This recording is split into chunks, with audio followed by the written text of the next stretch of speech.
ஆட்சி அதிகாரம். வணக்கம். இவர் தாங்க சீனிவாச ரெட்டி, முதல்வர் மு.க. ஸ்டாலினால் நியமனம் செய்யப்பட்டுள்ளார். எங்கே என்று பார்ப்போம். தமிழ்நாடு வனத்துறை தலைவர். இதுக்கு அமைச்சர் யார் தெரியுமா? நம்ம பொன்முடி, அண்ணன் பொன்முடி. இவரை கண்காணிக்கிறதுக்காக ஒருத்தரை இவரை போட்டிருக்காரு. சரி, அதை விடுங்க, அவங்க அது சொல்லி பண்ணிக்கிட்டோம்.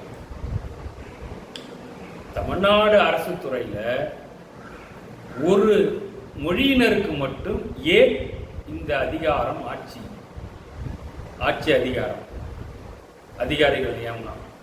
மற்றவெல்லாம் மனுஷனா தெரியலையா? சமூக நீதி என்னாச்சு? சமூக நீதினா என்ன?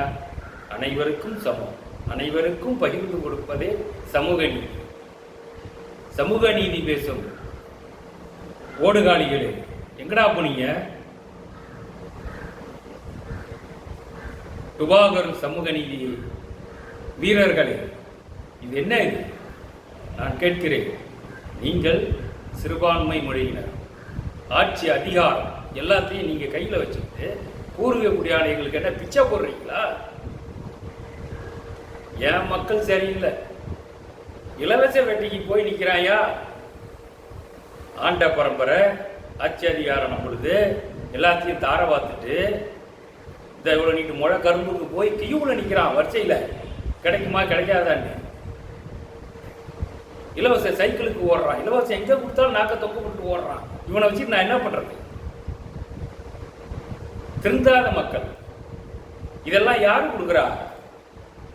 ஆட்சியாளர் கொடுக்குறானா? கோபாலபுரத்துலேருந்து வருதா? எல்லாம் வரி பண்ண முட்டாப்பா. இது திருந்துங்கடா. நம்மெல்லாம் ஆண்டோம். நம்ம அதிகாரம் நம்மளுது, மண்ணு நம்மளுது, நாடு நம்மளுது. நீ இலவசத்துக்கு அடிமையாயிட்ட.